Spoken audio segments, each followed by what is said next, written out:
Praise the lord. ಕರ್ತನಲ್ಲಿ ಪ್ರಿಯ ದೇವಜನರೇ, ನಿಮ್ಮೆಲ್ಲರಿಗೂ ನಮ್ಮ ರಕ್ಷಕನಾದ ಯೇಸು ಕ್ರಿಸ್ತನ ಹೆಸರಿನಲ್ಲಿ ವಂದನೆ ಹಾಗೂ ಈ ದಿನದ ವಾಕ್ಯ ಧ್ಯಾನಕ್ಕಾಗಿ ಸ್ವಾಗತ. ಪ್ರಾರ್ಥನೆ ಮಾಡಿಕೊಳ್ಳೋಣ.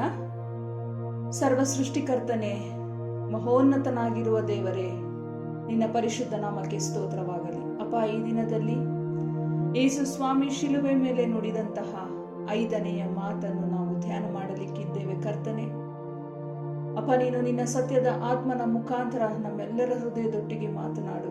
ನಮ್ಮೆಲ್ಲರ ಆತ್ಮಿಕ ಕಣ್ಣುಗಳನ್ನು ತೆರೆಸು ಸ್ವಾಮಿ.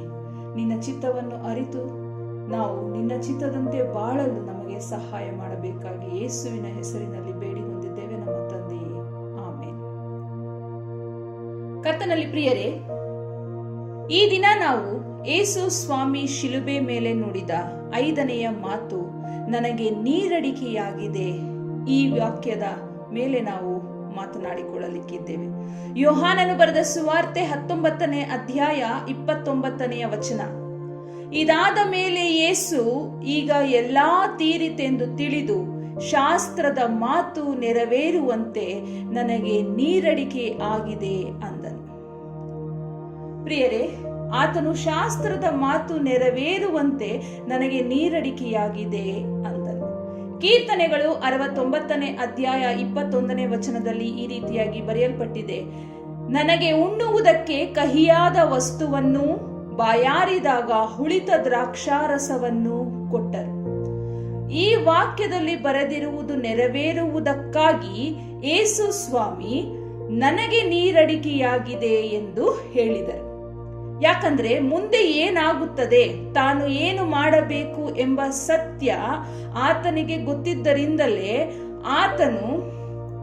ಆತನ ವಿಷಯವಾಗಿ ಶಾಸ್ತ್ರದಲ್ಲಿ ಬರೆದಿರುವ ಮಾತುಗಳು ನೆರವೇರುವುದಕ್ಕಾಗಿ ಆತನು ನನಗೆ ನೀರಡಿಕೆಯಾಗಿದೆ ಅಂದನು.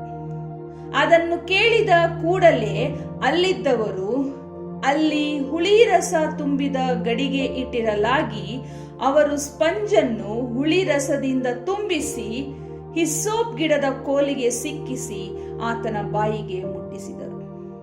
ಪ್ರಿಯರೇ, ಈ ಮಾತನ್ನು ಆತನು ಶಾಸ್ತ್ರದ ಮಾತು ನೆರವೇರುವಂತೆ ಆಡಿದನು. ನಮ್ಮೆಲ್ಲರಿಗೂ ತಿಳಿದಿರುವ ಪ್ರಕಾರ ಆತನು ದೇವರ ಏಕಪುತ್ರನು, ದೇವರ ಸ್ವರೂಪನಾಗಿದ್ದರೂ ಮನುಷ್ಯನಾಗಿ ಮನುಷ್ಯ ಕುಮಾರನಾಗಿ ಹುಟ್ಟಿ ಬಂದನು. ಆತನಲ್ಲಿ 2 ರೀತಿಯ ವ್ಯಕ್ತಿತ್ವ ಇತ್ತು. ಅಂದ್ರೆ ಆತನು 2 ರೀತಿಯ ವ್ಯಕ್ತಿತ್ವವನ್ನು ಹೊಂದಿದ್ದನು. ಒಂದು ಪರಿಪೂರ್ಣ ದೇವತ್ವ ಅಥವಾ ದೈವತ್ವ, ಮತ್ತು ಪರಿಪೂರ್ಣ ಮಾನವತ್ವ. ಈ ಮಾತನ್ನು ಆತನು ಪರಿಪೂರ್ಣ ಮಾನವತ್ವವನ್ನು ಸೂಚಿಸುತ್ತದೆ. ಈ ಮಾತನ್ನು ಅಂದ್ರೆ ನನಗೆ ನೀರಡಿಕೆಯಾಗಿದೆ ಎಂಬ ಮಾತು ಆತನ ಪರಿಪೂರ್ಣ ಮಾನವತ್ವವನ್ನು ಸೂಚಿಸುತ್ತದೆ. ಆತನು ನಮಗಾಗಿ ಅನುಭವಿಸಿದ ಘೋರ ಶ್ರಮೆಯ ಆಳವನ್ನು ಸೂಚಿಸುತ್ತದೆ. ಆ ಘೋರವಾದ ಶ್ರಮೆಯನ್ನು ಊಹಿಸುವುದಕ್ಕೂ ನಮಗೆ ಸಾಧ್ಯವಿಲ್ಲ. ಅಂಥ ಘೋರವಾದ ಶ್ರಮೆಯನ್ನು ಆತನು ಅನುಭವಿಸಿದನು. ಆತನು ಅನುಭವಿಸಿದ ಘೋರವಾದ ಶ್ರಮೆ, ಆತನು ಪಟ್ಟ ಅವಮಾನ, ನಿಂದೆ, ನೋವು, ಹಿಂಸೆ, ಗಾಯ, ಆತನು ಹರಿಸಿದ ರಕ್ತ, ಇದಕ್ಕೆಲ್ಲ ನಮ್ಮ ಪಾಪಗಳೇ ಕಾರಣ. ಆ ಘೋರ ಶ್ರಮೆಗೆ ನಮ್ಮ ಘನಘೋರ ಪಾಪಗಳೇ ಕಾರಣ. ಆತನು ಪರಿಪೂರ್ಣ ಮಾನವನಾಗಿಯೇ ಈ ಶ್ರಮೆಯನ್ನು ತಾಳಿದನು. ಆತನ ಮೈಯಿಂದ ಹರಿತಾ ಇದ್ದಂತ ಒಂದೊಂದು ರಕ್ತ ಮತ್ತು ಆತನಿಗೆ ಅವರು ಕೊಟ್ಟಂತ ಹಿಂಸೆ ಎಷ್ಟರ ಮಟ್ಟಿಗಿತ್ತಂದ್ರೆ ನಾವು ಅದನ್ನ ಊಹಿಸುವುದಕ್ಕೂ ಸಹಿತ ಸಾಧ್ಯವಿಲ್ಲ. ಆ ಬಿಸಿಲಿನಲ್ಲಿ ಆತನು ಬೆಳಗಿನ ಜಾವ ಸಿಕ್ಕಾಕೊಂಡಿದ್ದಾಗ್ಲಿಂದನೂ ಹಿಡಿದು ಆಗಲಿಂದನೂ ಆತನನ್ನ ಹೊಡಿತಾ ಇದ್ರು, ಚಿತ್ರ ಹಿಂಸೆ ಕೊಡ್ತಾ ಇದ್ರು. ಆತನು ತನ್ನ ಪರಿಪೂರ್ಣ ಮಾನವತ್ವವನ್ನು ಹೊಂದಿ ಈ ಶ್ರಮೆಯನ್ನು ನಮ್ಮೆಲ್ಲರಿಗಾಗಿ ತಾಳಿದನು. ಆತನು ತನ್ನ ದೈವತ್ವವನ್ನು ಜನರ ಕಷ್ಟಗಳನ್ನು ಪರಿಹರಿಸಲು ಮಾತ್ರವೇ ಉಪಯೋಗಿಸಿದರು. ಆತನು ಮಾಡಿದಂತ ಎಲ್ಲ ಕಾರ್ಯಗಳು ಜನರ ಕಷ್ಟಗಳನ್ನು ಪರಿಹರಿಸಲು ಆತನು ತನ್ನ ದೈವತ್ವವನ್ನು ಉಪಯೋಗಿಸಿಕೊಂಡ್ರು. ಅದು ಮಾತ್ರವೇ ಹೊರತು ನಮ್ಮ ಪಾಪಗಳ ಕ್ಷಮೆಗಾಗಿ ಆತನು ಅನುಭವಿಸಿದ ಶ್ರಮೆ ಪರಿಪೂರ್ಣ ಮಾನವನಾಗಿಯೇ ಇತ್ತು. ಆತನು ಪರಿಪೂರ್ಣ ಮಾನವನಾಗಿಯೇ ನಮ್ಮೆಲ್ಲರ ಪಾಪಗಳನ್ನು ತನ್ನ ಮೇಲೆ ಹೊತ್ತುಕೊಂಡು ಆ ಶ್ರಮೆಯನ್ನು ಅನುಭವಿಸಿದನು. ನನಗೆ ನೀರಡಿಕೆಯಾಗಿದೆ ಎಂದು ಆತನು ಹೇಳಿದ ಮಾತು ಆತನು ಅನುಭವಿಸಿದಂತಹ ಶ್ರಮೆಯ ಆಳವನ್ನು ನಮಗೆ ಸೂಚಿಸುತ್ತದೆ.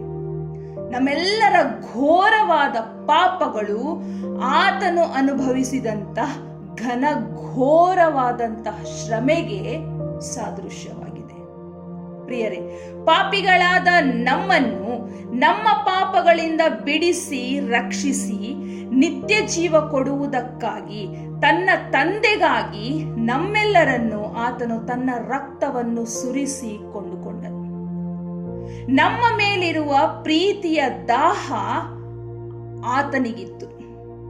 ಆತನು ನಮಗಾಗಿ ಮಾಡಿದ ತ್ಯಾಗಕ್ಕೆ ಸರಿಸಾಟಿ ಯಾವುದೂ ಇಲ್ಲ.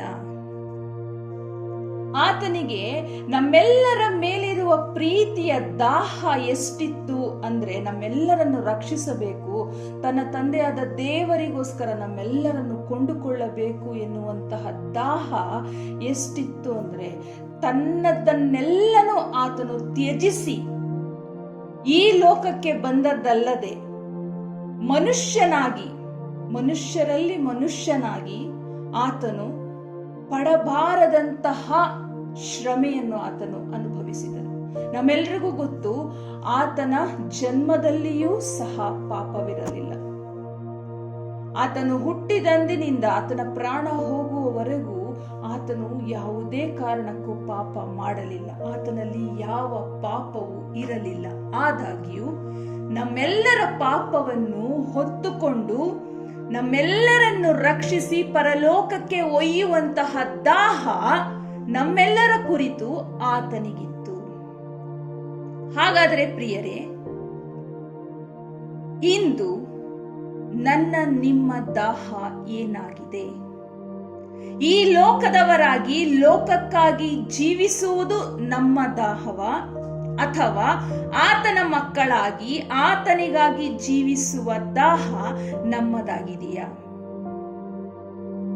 ಇಂದು ನಮ್ಮನ್ನು ನಾವು ಪರೀಕ್ಷೆ ಮಾಡಿಕೊಳ್ಳಬೇಕು. ಪ್ರಿಯರೇ, ನಮ್ಮ ಜೀವಿತದಲ್ಲಿ ನಮಗಿರುವಂತಹ ಸ್ಥಾನಮಾನಗಳನ್ನು ಕಳೆದುಕೊಂಡಾದರೂ ಸರಿಯೇ, ಆತನನ್ನು ಪ್ರೀತಿಸುವಷ್ಟು ದಾಹ ನಮಗಿದೆಯಾ?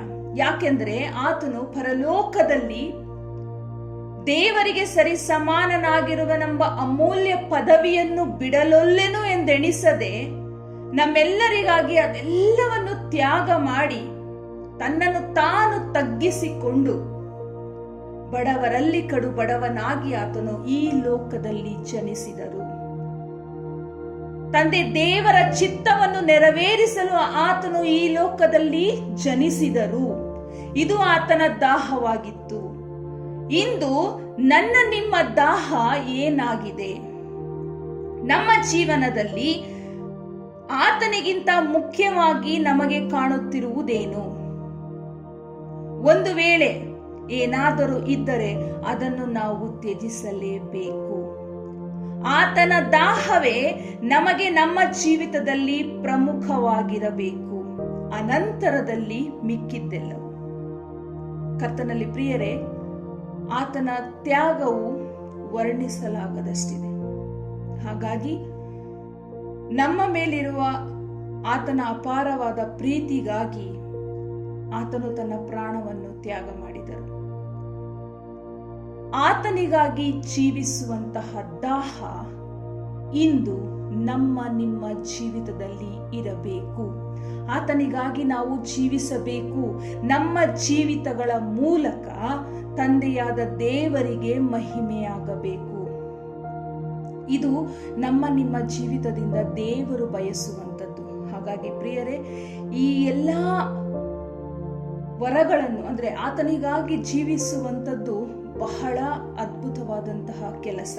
ಈ ಒಂದು ಅದ್ಭುತವಾದಂತಹ ಅವಕಾಶವು ಆತನು ನಮ್ಮೆಲ್ಲರಿಗಾಗಿ ಕೊಟ್ಟಿದ್ದಾರೆ. ಅದನ್ನು ನಾವು ಕಳಕೊಳ್ಳದೆ ಅದನ್ನು ಸದುಪಯೋಗ ಪಡಿಸಿಕೊಂಡು ನಾವು ಈ ಲೋಕದಲ್ಲಿ ಆತನವರಾಗಿ, ಆತನ ಮಕ್ಕಳಾಗಿ, ಆತನು ಒಪ್ಪುವ ರೀತಿಯಲ್ಲಿ ಜೀವಿಸುವಂತಹ ದಾಹ ನಮ್ಮೆಲ್ಲರಲ್ಲಿಯೂ ನಮ್ಮ ಕಡೆ ಉಸಿರಿರುವವರೆಗೂ ಇರಬೇಕು. ಅದಕ್ಕೆ ತಕ್ಕ ಹಾಗೆಯೇ ನಾವು ನಡೆಯಬೇಕು. ಹೀಗಾಗಲಿ ತಂದೆಯಾದ ದೇವರು ನಿಮಗೆ ಕೃಪೆ ತೋರಿಸಲಿ. ಆಮೇಲೆ